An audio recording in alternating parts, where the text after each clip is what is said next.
Hi, I'm Odessa, and my sister used to call me white trash behind my back, while smiling to my face. She sat me at the table near the trash can during family dinners, cropped me out of photos, told her son I only came around because she felt sorry for me. But the real punch? Years later, after I built everything on my own, she showed up at my office crying, begging me to save that same son. What happened between then and now? And what did she really want? Behind the tears, by the time I pulled into my mother's driveway, the sun was already low, casting long shadows across the patchy lawn that used to be the pride of our block. I sat in the car for a moment, adjusting the sleeve of my blazer and staring at the front porch where wind chimes clinked against each other with forced cheer. My heart wasn't racing, but it was pacing, quietly, just like it always had in this house. The smell of grilled meat and sweet barbecue sauce greeted me before anyone else did. I stepped into the backyard, where the folding chairs were already half filled, laughter bubbling up from pockets of cousins and old neighbors. Verna spotted me first. Her lips stretched into a polite curve, but her eyes skipped any warmth. "Odessa, you made it," she said, as if I were a distant coworker showing up late for a potluck. Celine appeared a second later, all radiant in her summer dress and wedge heels, her voice just loud enough for everyone to hear. "Well, well, if it isn't our city girl." The words hung in the air like a balloon filled with sarcasm. Someone, I didn't see who, waved me toward the extra table near the back fence. It was one of those plastic folding ones, tilted on uneven grass, parked beside the trash bins, and just a few feet from the outdoor restroom door. I glanced toward the center of the yard, where Celine held court at the main table, right under the string lights, beside the uncle who never once remembered my birthday. She didn't look at me again. I sat quietly, the breeze carrying bits of someone else's conversation, and tried not to let the seat define the occasion. But it did. It always had. My plate wobbled every time I cut a piece of brisket. I chewed through it anyway. It wasn't the first time I'd been assigned the outskirts, of the table, of the conversation, of the family's version of itself. I remember once in high school, I'd brought home a trophy from a science fair, and Celine had gotten a minor role in the church play that same weekend. Guess whose picture got framed on the mantle? "Odessa, you've always had that independent streak," someone behind me said, trying to make small talk. I smiled tightly. It was the same kind of comment you'd say about a stray dog who refused to come inside. Celine was now standing with her phone out, showing a group of ants something on her screen. Her voice was loud enough to carry over the music. 3 years ago today," she announced, feeding one more mouth for the sake of peace. They all chuckled. Curiosity got the better of me. I stood up slightly and saw the photo. Me, back then, standing in the kitchen, wearing sweats and stirring a pot of chili, eyes downcast, in the middle of a life I was trying to rebuild. I had just lost my job. She had posted that picture without telling me. That mouth, she mentioned, had paid for this year's party decorations, but no one laughed at that part. I needed air. I walked toward the house, through the patio door, past the hallway photo wall. That's when it hit me again. Celine's face in every holiday picture, always at the center. In the one from Christmas 3 years ago, I was in the background, half-turned, blurred, like a ghost captured by accident. Back outside, I heard the clink of glasses. Someone was toasting to family. I slid past them, back to the side gate, and slipped out. No one called my name. As I walked toward my car, my fingers brushed the rough bark of the old oak tree near the driveway. Dad had planted it when I was 10. It leaned now, weathered but still standing. My hand lingered on it longer than I meant to. This was just dinner, I told myself. But it's never just dinner when you're the seat by the restroom. I sat in my car, still parked outside the house, engine off, the silence pressing on my chest like a weight. The backyard lights behind me flickered once before shutting off, and the sounds of dishes clinking had finally faded. I hadn't been missed. That much was clear. My phone buzzed in the cup holder. I picked it up without thinking, thumb swiping through notifications. And there it was, a memory post from 3 years ago, lit up like a cruel joke. A photo from Asher's birthday party. The caption read, "Family means showing up. Dr. Grateful Mom." In the photo, Celine was smiling at the center of the frame, surrounded by balloons and the cake I had paid for. I remembered the day, how I spent the morning organizing the venue, making sure the catering arrived on time, how I cleaned up after everyone left. But I wasn't in the picture. She had cropped me out, just like she always did. My mouth went dry. My fingers hovered above the screen, itching to say something, anything. But what was there left to say? She knew what she'd done. She always knew. That birthday played out in my mind like an old home video. I had just set the gift table when Asher, barely 10, walked up and said, "Mom says you're only here because she feels bad for you." His face was so serious, matter of fact, like he was telling me the sky was blue. I smiled at him then, not because I wanted to, but because I didn't want to be the grown-up who ruined a child's party. I said something like, "Well, I'm glad I came anyway," and handed him a balloon. But that moment, it never left me.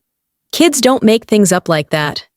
They just echo what they hear over dinner, in the car, behind closed doors. They absorb the tone, the phrasing, the disregard. I looked back at the house. The porch light had gone out. I should have left 20 minutes ago, but something in me just needed to sit there a little longer. Needed to hold on to the silence before I had to go back to the version of myself they hadn't completely dismantled yet. Opening the family group chat felt like picking at a bruise. I scrolled through weeks of messages. The anniversary wishes I had sent Verna and Everett last month sat there, unread. No thumbs up, no heart reacts, just silence. Meanwhile, Celine's updates, her garden, her son's honor roll, her selfies, had a line of comments trailing behind each one. "So proud." "What a woman." "You're a rock, Celine." I closed the app and stared at the dark screen. I wasn't invisible. They just chose not to look. I don't remember the exact moment I stopped asking why. Maybe it was after Mom missed my art competition in 10th grade, said she had to cook for Celine's scholarship dinner. Maybe it was every Christmas when my name wasn't on the family ornament. At some point, you stop waiting for someone to show up for you, and you start inventing reasons why they couldn't. Makes it hurt less, or at least makes it look like it does. It's not one big betrayal. It's 100 small ones. It's a door closed in your face, a seat at the kids' table when you're 34, a birthday party where your face gets trimmed from the edges of a photo. They're good at it too, the kind of erasure that makes you feel crazy for pointing it out. Eventually, I turned the key in the ignition. The engine sputtered, then steadied. The night air had turned colder. I drove slowly down the block, past Celine's SUV parked with perfect alignment as always, as if she could choreograph even the curb. A memory hit, one I hadn't thought of in years. We were teenagers. Celine had promised to give me a ride to school. I waited by the front door. When she pulled up, I grabbed my backpack and ran outside, only for her to lock the doors and drive away, laughing. "Just kidding," she yelled out the window. Everyone laughed about it that night at dinner, except me. Some kinds of hurt don't need yelling. They don't need bruises or broken things. They just hang there year after year, wearing you down one missed call, one blank stare, one cropped photo at a time.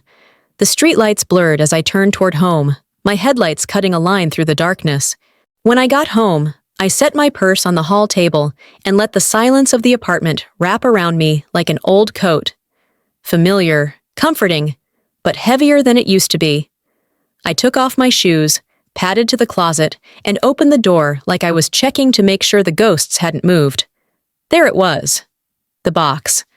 I'd avoided it for years, always telling myself I didn't need to go backward to move forward, but the past few days had a way of loosening the locks I'd placed around old pain. I pulled it down, laid it on the kitchen table, and peeled the lid back like opening something sacred. Or cursed. Inside were old school papers, birthday cards I'd never thrown away, dried flowers from a prom I almost skipped, and then Tucked beneath a stack of torn notebooks was a folded piece of lined paper with my own teenage handwriting across the top. To Mom, I'm sorry I took the money. I know it was wrong. I'll do better. I stared at it, jaw clenched so tight I thought I heard my teeth grind. I unfolded it. The ink had faded slightly, but the words remained.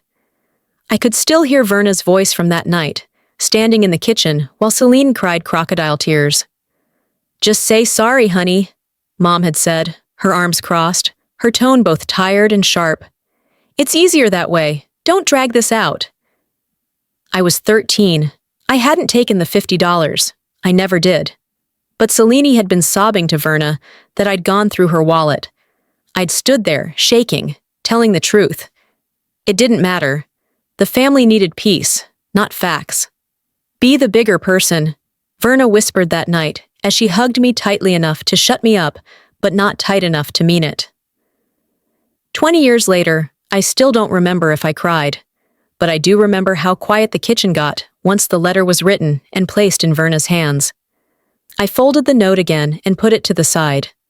Beneath it, an envelope caught my eye. Something I'd almost forgotten. A copy of a rent invoice, dated during Celine's sophomore year of college. She'd called me crying back then, saying her financial aid hadn't cleared, and she was about to be evicted. I wired her the money within the hour. Never heard a thank you. Months later, at Thanksgiving, I overheard her telling Uncle Ray how she'd landed this internship just in time and paid the rent like a grown woman should. I didn't correct her.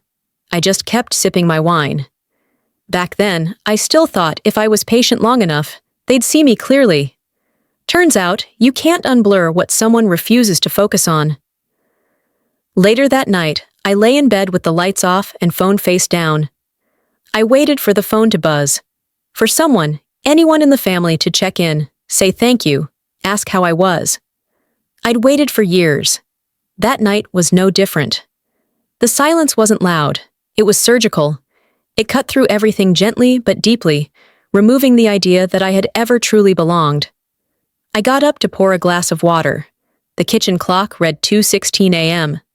As I reached for the faucet, I said it out loud to no one. They never even said thank you for the scholarship. Not when I handed over the check for Celine's last tuition payment. Not when I helped Verna refinance the house. Not once. I watched the water fill the glass, rippling slowly. Then I took a sip, steady, like I was rehearsing for a future where I wouldn't need their validation. Some people scream their pain. I've never been that kind. I just store it, file it alphabetically by year, by slight, by silence. No one sees you bleed when they're the ones holding the knife. The knock came just after 7. I hadn't even finished my first cup of coffee. I stood at the counter, toast halfway to the toaster, when it landed. 3 quick taps, too familiar to mistake for a neighbor. I didn't move right away, just stared at the door, waiting to see if she'd knock again. She didn't. She knew I'd open. I cracked it just enough to see the bag of bagels in her hand before her face. Thought we could catch up, Celine said, bright as morning sunshine, like she hadn't been silent for months. Didn't know if you still liked sesame, so I brought plain. She stepped inside without waiting for an invitation. I didn't stop her. Not because I wanted her there, but because part of me was curious what lie she'd serve with cream cheese this time. She wandered into the kitchen like she owned the place. You remember when you used to draw those weird cartoons in the margins of your notebooks? Always made the teachers laugh. Her voice had that rehearsed casual tone, meant to disarm, distract. I didn't smile. I stopped drawing after 10th grade, I said, pouring myself coffee. Didn't have time for it. She shrugged, like that detail was irrelevant. Still, you were always creative. I tell Asher he got that from you. I nodded, but inside I could see the outline of the performance unfolding. The sudden visit, the childhood memory, the nostalgic tone. It was her oldest trick, reach for sentiment when you need something. 15 minutes later, she left just as casually, saying she had a Pilates class to catch. She hugged me on the way out like we just had a sisterly moment worth saving. When the door clicked shut, I didn't sit. I went straight to the living room closet, pulled down the box from the top shelf, and carried it to the table. I had gone through it just a few nights ago, but something about her tone today, it pulled at something buried deeper. Underneath the old tax forms and expired warranties, I found the folder Verna had handed me years ago, labeled Family Keepsakes. It had always bothered me how neat it was, like someone had curated what I was allowed to remember. Inside was my acceptance letter to Kenton College. Folded with it, a photocopy of the scholarship application. My name, typed in neat black ink, then crossed out in pen. Below it, the same form, printed again, but this time with Selena's name where mine had been. It took a second for the reality to hit. And when it did, it wasn't loud, it was sharp, like stepping on a nail in the dark. You feel it before you scream. I remembered thinking the letter had gotten lost. Verna said there'd been a mix-up in the mail. She'd shrugged like it didn't matter, and I believed her. Because at 18, I still thought mothers told the truth, even when it hurt. I sat there staring at the 2 pages like they might erase themselves. But they didn't. They just laid there, quietly convicting everything I'd tried to forget. That dinner, Celine's scholarship award celebration, suddenly played back in my mind. I'd been home that night, eating a frozen burrito in front of the TV. Verna told me it was for donors and school board people, that it was best I skip it. She kissed my forehead before leaving, said, "You understand." And I did. Then. But now I realized I was never meant to attend, because I was never meant to be seen. I stood in front of the hallway mirror, holding both forms. My eyes didn't water. My voice didn't crack. I just said, they didn't just steal the paper, they stole the story I was supposed to live. I walked to my desk, pulled out a new envelope, and slid both copies inside. On the front, I wrote in thick black marker, "Receipt." Then I sat, hands still trembling, and opened my phone. I drafted a text to Celine. "Do you remember whose name was on that scholarship?" I stared at it, thought about sending it, about the 100 ways she'd twist it. Then I closed the message, unopened, and deleted the draft. Some truths aren't for their ears. They're for mine. The next morning, my inbox greeted me with a subject line I hadn't expected. Scholarship Recipient Confirmation Request. It was from the Alumni Affairs Office at Kenton College. I clicked it open while waiting for the coffee to finish brewing.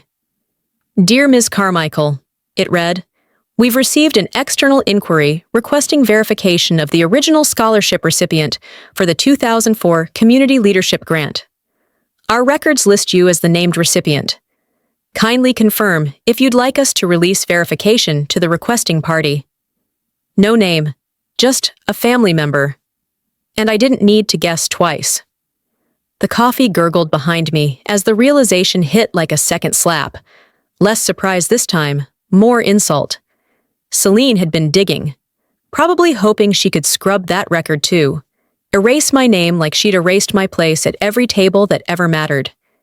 Instead of replying, I forwarded the email to my lawyer with a simple note. "Please archive and advise on response delay." By noon, I was sitting across from Aunt Meredith at a quiet cafe in Old Louisville, her hands folded around a warm mug. I hadn't seen her in over a year, but she hadn't changed. Same soft cardigan, same knowing eyes. "Your father was trying to fix it," she said softly. "I don't know how much Verna told you, but Everett drafted a new will 6 months before he passed." I held my breath. "He left you 40% of the estate," she continued. "Celine 30, and the rest split among the grandkids. But that's not the version that got read." I didn't need to ask what she meant. I'd been there. I remembered the exact moment Verna opened the manila folder, cleared her throat, and read a version that cut me out entirely. "I'm sure Dad had his reasons," Celine had said back then, pressing a tissue delicately to the corner of her eye. "Maybe he thought Odessa didn't need it. She's so independent." And I had said nothing, not out of acceptance, not even shock, just exhaustion. At the time, I chalked it up to family chaos, assumed a clerical error or legal mishap. But now I knew better. That evening, I sat at my desk with the lights off, only the glow of the screen lighting the room. I opened a new tab and pulled up the Jefferson County Probate Records request form. Requester name: Odessa E. Carmichael. Request. Purpose: retrieval of original will draft by Everett James Carmichael. Reason: suspected fraud or revision post-mortem. After I hit submit, I opened my email again and forwarded the college's message to Jacob, my attorney. I added one line: if they erased me once, I'll make sure I become unforgettable. The next part came easier than expected. I picked up my phone and typed a message to Celine. Hey, I've been digging through some files. Did you know Dad had a draft will that included me? I stared at the screen for a moment, then hit send before I could second-guess it. Somewhere across town, she was probably sitting in her kitchen, sipping from her stemless wine glass, surrounded by that curated calm she always projected to the world. When she read it, I imagined her hand freezing mid-air, her pulse skipping a beat, not because she was surprised, but because she'd been caught. I didn't expect a response, but the next morning, she showed up at my office with tears, excuses, and something to ask. It was barely past noon when she walked into my office like she belonged there. My assistant, Elaine, gave me a look through the glass wall that said everything. She hadn't been able to stop her, not with the line Celine had tossed out as she breezed past the front desk. It's a family matter. I stood up from behind my desk slowly, not out of surprise, but control. She had always relied on momentum, on catching people off balance. I refused to give her that. She looked polished, as always. Neatly ironed blouse, hair that fell just right, minimal makeup, just enough to make her look sympathetic under fluorescent lighting. I wouldn't be here if it weren't urgent, she said, voice a pitch higher than usual. It's about Asher. I didn't invite her to sit, but she did anyway. She launched into it without much preamble, hands fluttering like she was keeping pace with her emotions. Asher had gotten himself into something bad. Legal trouble, money owed, a situation that could ruin his future if not dealt with fast. She painted the boy like a victim of bad influence and bad luck, carefully skirting any real responsibility. And I don't have the means to help him right now, she said, voice cracking slightly. But you do. She opened her bag and pulled out a folder. I brought a draft. It's just for formality, of course. Standard protection. You'd be listed as a temporary financial guarantor, nothing more. She slid the folder across my desk like a waitress dropping a check, expecting a tip, not a question. I didn't open it immediately. I watched her instead. Her face was calm, but too still, like a stage actress holding a pose. When I finally opened it, the language in the document jumped out in bold, tight legalese. A loan agreement. If unpaid, it granted her temporary partial control of one of my business accounts. Another clause gave her emergency managerial rights over a rental property I owned out in Crescent Hill. And there it was. Another foot in another door. I didn't flinch. I didn't breathe. So this is how you ask for help? I said quietly, letting the paper fall closed. She blinked, pretending to be confused.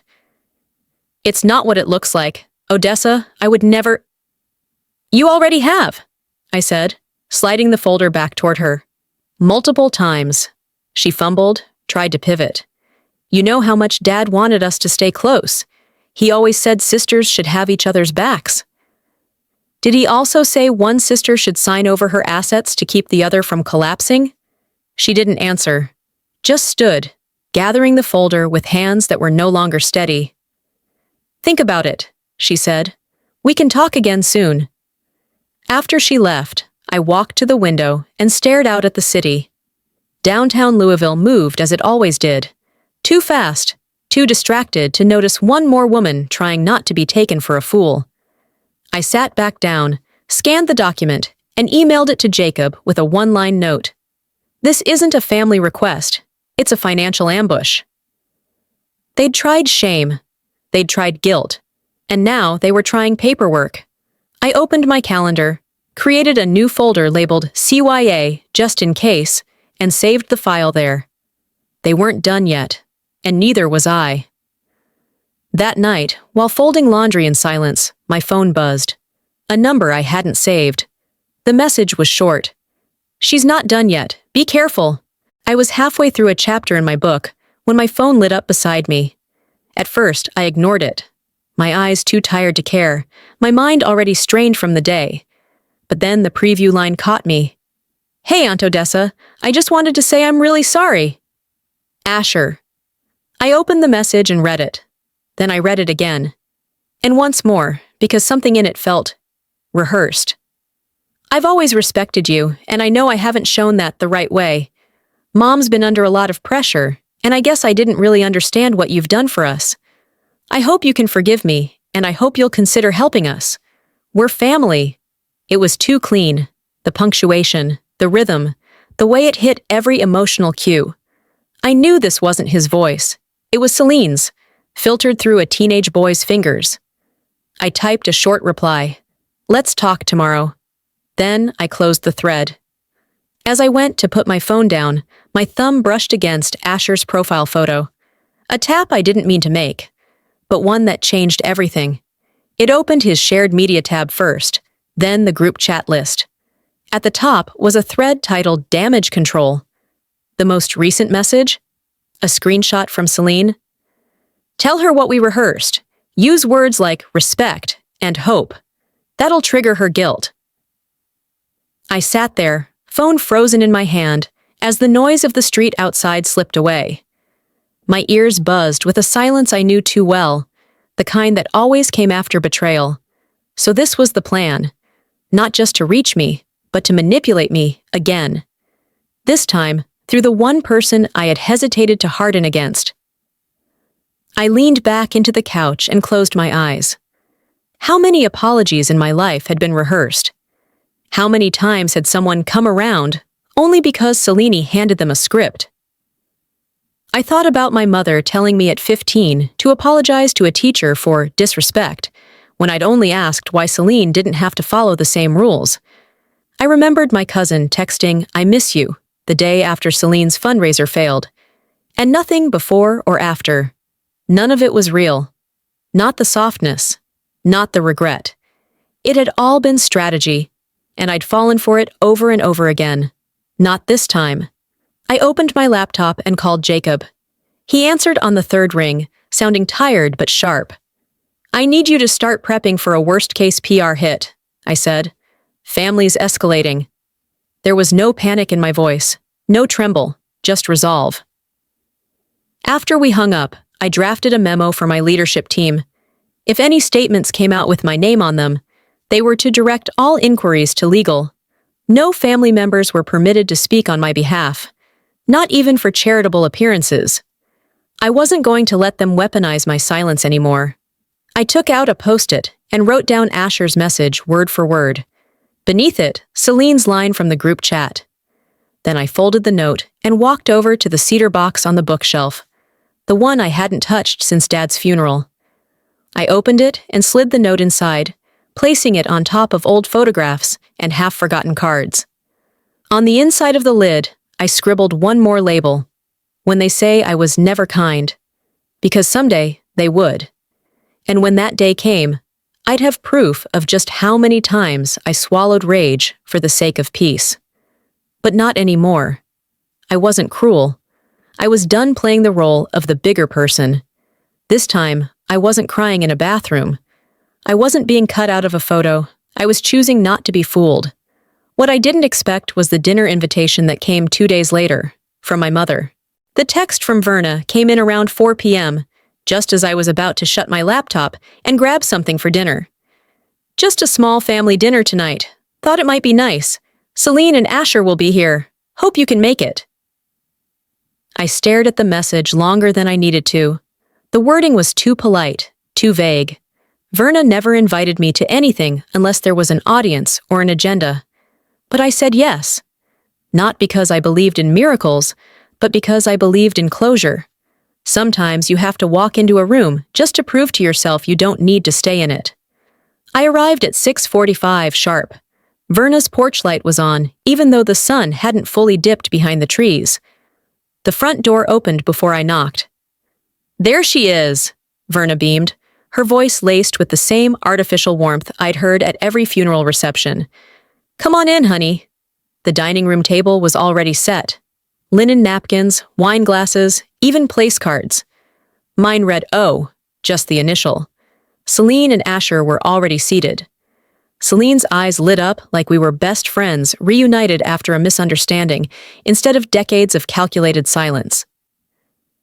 "Hey, sis," she chirped. "You look great." I took the seat assigned to me, noticing immediately the folder placed next to my water glass. Thick, crisp, and sealed. "Small dinner, huh?" Verna poured wine like it was communion. "Before we eat, I just want to say how grateful I am that we're all here. Family's been through a lot lately, and I know it hasn't been perfect, but nothing's stronger than blood." Celine jumped in before Verna could finish. "Exactly. And we all need to come together right now, especially for Asher. He's made mistakes, but he's still young, still learning." She slid the folder toward me like a magician revealing a final card. "This is just something we wanted you to look at. Nothing urgent, just a formality." I opened it slowly. The legal jargon didn't need translation. It was a request for financial guardianship over Asher's pending case. If I signed it, I would be responsible for his legal expenses, restitution fees, and future fines, without any decision-making rights. The bottom had 2 signatures, Verna's and Celine's. I didn't flinch. I didn't blink. Instead, I reached into my purse and pulled out a small black flash drive. I stood, walked to the TV cabinet behind Verna, and plugged it in without asking. The screen flickered, then displayed an email chain between my father's financial advisor and his attorney, dated 3 weeks before Everett's death. It outlined a rushed estate transfer from my name to Verna and Celine's joint trust. The room changed temperature instantly. Verna paled. Celine stopped breathing. "I didn't come for dinner," I said quietly. "I came to return the favor." No one spoke. The only sound was the soft hum of the refrigerator in the kitchen. Verna finally spoke, her voice cracking. "You don't understand what it was like after he passed. Things got complicated. We were just trying to protect the family." Celine leaned forward, her charm cracked and scattered. "You're manipulating this, twisting everything to make us look like villains." I looked around the table at the people who had smiled at my pain for years and said, "This was never about Asher. It's always been about leverage." Then I stood, picked up my coat, and walked out. I left the folder. I left the wine. I left them sitting there with their signatures and their silence. That night, as I tossed my keys into the dish by the door, my phone buzzed. 3 missed calls, and 1 message from an old friend, with a voice recording attached. The sun hadn't fully risen when I stepped into my kitchen, barefoot on the cool tile. The night before still hung heavy in the room, the memory of wine left untouched, a folder unopened, and Celine's smile unraveling. I was pouring coffee when my phone vibrated across the counter. Lark. A name I hadn't seen on my screen in years. We hadn't talked since college, and even then, our connection had always orbited Celine. But now, her message was simple. "You need to hear this. She's been planning more than you think." Attached was a voice recording. My stomach twisted, half from dread, half from certainty. I set my mug down and pressed play. Celine's voice filled the room, unmistakably hers. Confident, casual, cold. "She's frozen right now, but give it a week," Celine said to someone I couldn't identify. "We'll drop the Asher card again. That always works.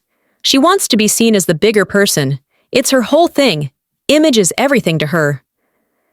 I stopped the recording and hit replay. Then again.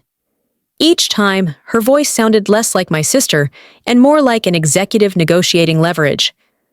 I gripped my coffee mug so tight, the ceramic creaked. My hand trembled. I set it down before I cracked it. She hadn't just lied. She hadn't just used Asher. She was strategizing my guilt like it was a marketing tool. My phone buzzed again. Lark. Also, I thought you should know, the reason Asher got kicked out of school wasn't just money. 3 more messages followed in quick succession. Screenshots. One was from a student blog at Asher's high school. Another from an anonymous parent's Facebook post. The last, an official-looking email with redacted names but clear accusations. Bullying. Repeated complaints. A pending investigation into physical assault against a classmate. They hadn't told me. They hadn't told anyone. They just said it was financial strain, a temporary setback. They weren't protecting Asher. They were protecting the lie. I sat at the table, scrolling through the files Lark sent, my thoughts racing like freight trains in every direction. But one line repeated itself louder than the rest. They were never protecting him. They were protecting the story, the victim narrative, the family unity act, the facade of crisis built not from truth, but from convenience. I forwarded the recording and the screenshots to Jacob. My message was brief. Add to case file. Archive securely. Then I went to the hallway closet and opened the metal lockbox I'd kept for years. Photos, letters, everything I wasn't ready to face until now. I pulled out the emergency request from the dinner, unfolded it, and laid it on the table. In thick red marker, I wrote across the top, "This is no longer a misunderstanding. It's war." I placed the voice recording on a secure drive and labeled it with 4 sharp keystrokes. Family Unfiltered. I closed the drive, locked it away, and took a breath I hadn't realized I was holding. My phone buzzed once more, but this time, it wasn't Celine. It was Verna. The message read, "We need to talk, tonight. No more avoiding. I'll expect you at 6. This time, she wasn't asking. She was demanding. The voicemail came in just after dawn. I hadn't even gotten to the kitchen yet when I saw the notification. One new message from Mom. I tapped it before my coffee could finish dripping. No greeting, no warmth. "Odessa, this has gone too far. You need to remember who your family is. If you won't help, we'll figure out what other options we have." I stood there for a few seconds, phone in hand, the words floating in the room like a slow poison. The tone wasn't desperation. It was warning. Cold, deliberate, calculated, like I'd missed some deadline I never agreed to. I replayed the message twice more as I made tea. The kettle hissed softly, like even it understood tension. I didn't flinch. I didn't rage. I just listened. Her voice was steady in a way only someone who's always expected obedience could sound. I set the phone down and opened my laptop. If they were going to escalate, I would meet them there, on paper, in code, in documentation. Not with emotion, not anymore. I sat down at the table with my tea and opened the old shared family cloud account I hadn't touched since before Dad passed. A piece of me hoped it had been wiped, like everything else of mine they'd accidentally lost. But it was still there, a folder marked Everett Personal. Inside, a single audio file dated June 3rd, final version. My hand hovered over the play button. Then I clicked it. Dad's voice came through, scratchy but firm. "If Verna and Selene push Odessa out, that's their choice. But I won't be silent about it. She deserves better than what they've tried to make her believe. This house, this family, none of it means anything if we can't tell the truth." I paused it halfway through, unable to keep listening. The voice of the only person who ever saw me clearly echoed through the silence like a lighthouse I hadn't looked toward in years. He knew, he had known, and he tried. I saved the file, renamed it, and encrypted it to my drive. Just as I closed the laptop, another email slid into my inbox. Lark again. Subject, "You were right." Attached was a screenshot of an old text thread between Celine and a woman I vaguely remembered from high school. One of those friends who always smiled too hard at family gatherings. Celine. "She thinks she's untouchable now. Let her get comfortable. Then we'll bleed her from the inside." The timestamp was from 6 weeks ago. Well before the first staged apology, before the dinner, before the contracts. I printed the message and Dad's transcript, each on crisp white paper. Then I walked over to the wall calendar and grabbed a red marker. I drew a thick X across the current date. A line. A boundary. This was the day they crossed it. This was the day I stopped pretending. They thought I'd fold. They forgot I never signed up to play nice. I thought I had seen their worst. But what I found next proved me wrong. I didn't sleep that night. Not out of anxiety, but clarity. A different kind of wakefulness. The sort you get when the air shifts just enough to signal something irreversible has happened. I wasn't wired. I wasn't spiraling. I was just steady, alert, ready. By 4:15 a.m., I'd cleaned my kitchen counters, reorganized my bills by due date, and dusted the bookshelves, even the ones too high to see. Somewhere in the middle of sorting old file folders in the cabinet near the window, I found it.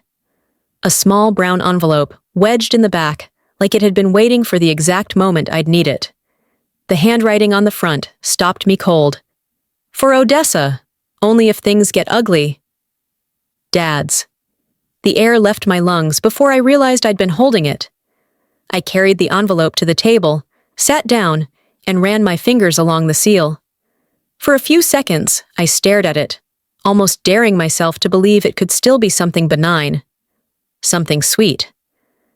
Maybe it was a birthday note he forgot to give me. It wasn't. Inside was a single folded sheet of lined paper. His writing filled it. Sturdy, no crossouts, no hesitation. Dated exactly 6 months before he died. Odessa, it began. I know you probably won't see this unless everything has gone sideways, and if you're reading it, I'm guessing it has. I kept going, each line sinking deeper. He knew. He had known about the scholarship, about the will, about how Verna and Selene had maneuvered, shifted, and manipulated. I didn't fight hard enough, he wrote.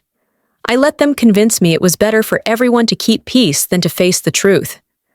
I told myself you didn't need the money, the recognition, that you were stronger, and you are.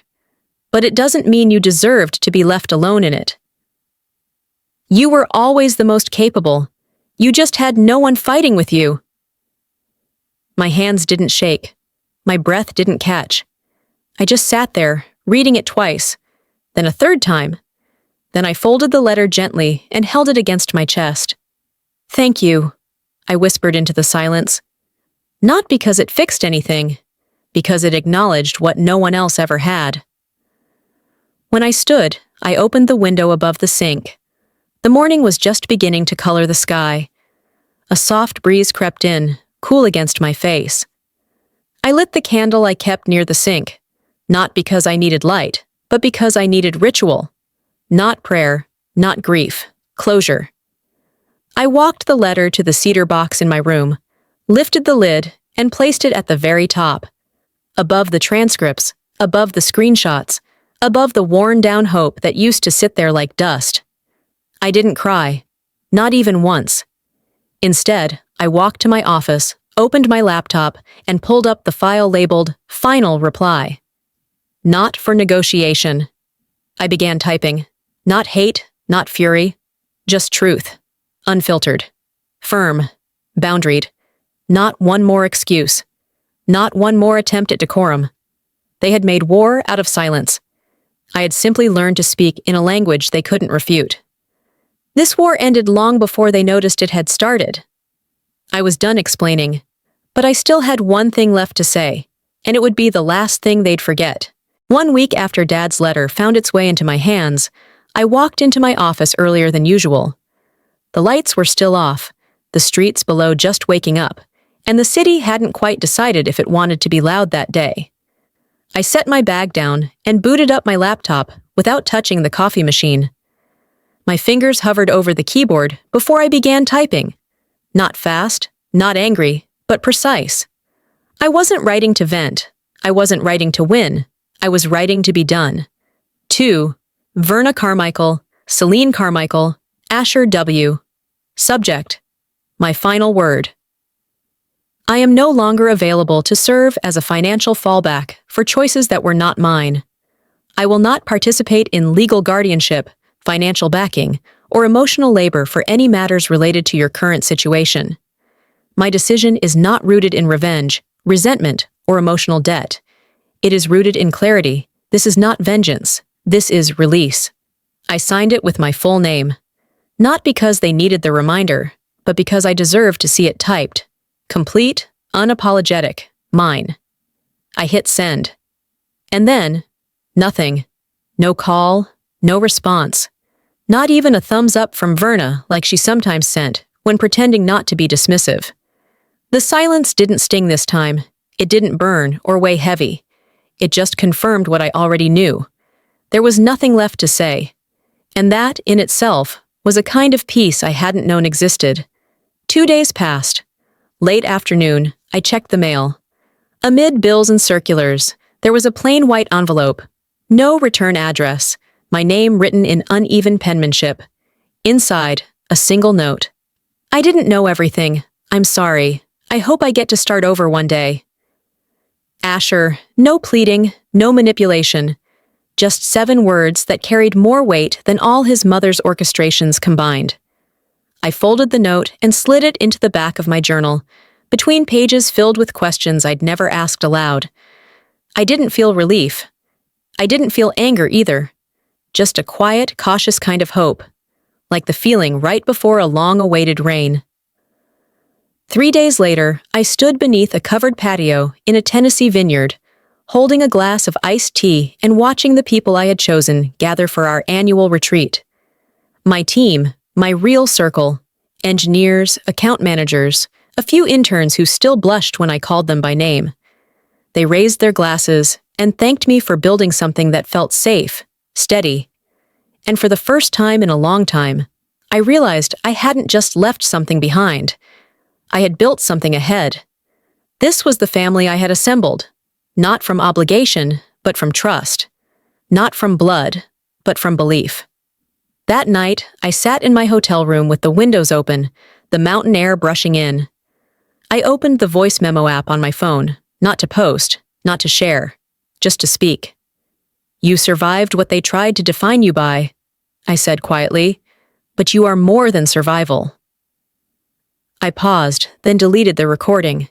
Not because it wasn't worth saving, but because I didn't need it anymore. The person who needed to hear it had already listened, and that was me. I loved them like blood, but I won't bleed for them again. If you've stayed with me until this point, thank you. Sharing this story wasn't just about exposing betrayal or reclaiming my voice. It was about showing what it looks like to walk away from the people who never saw your worth, even when they share your blood. Sometimes healing doesn't come with closure from others. It comes from finally choosing yourself. In life, especially here in America, where family values are deeply rooted, we're often told that forgiveness means returning, that helping is proof of love. But real love, true love, doesn't demand silence, sacrifice, or self-erasure. Real love shows up, and when it doesn't, we have the right to stop waiting. If you've ever been the invisible one, the scapegoat, the person expected to keep the peace at the cost of your own, I want you to know this. You are allowed to step away. You are allowed to choose peace over guilt, and walking away does not make you cruel. It makes you free. Now, I want to hear from you. Have you ever had to walk away from a family dynamic that drained you? Do you believe blood is enough to keep people in your life? Share your thoughts in the comments. Type 1 if this story touched you, or tell me where you're watching from. And if this video didn't speak to you, tell me why. I read everything. If you found even a sliver of strength in this story, please consider subscribing to the channel. There are more stories ahead, real, raw, and deeply human. Hit that subscribe button so you don't miss what comes next. You matter. Your voice matters. And this was just the beginning.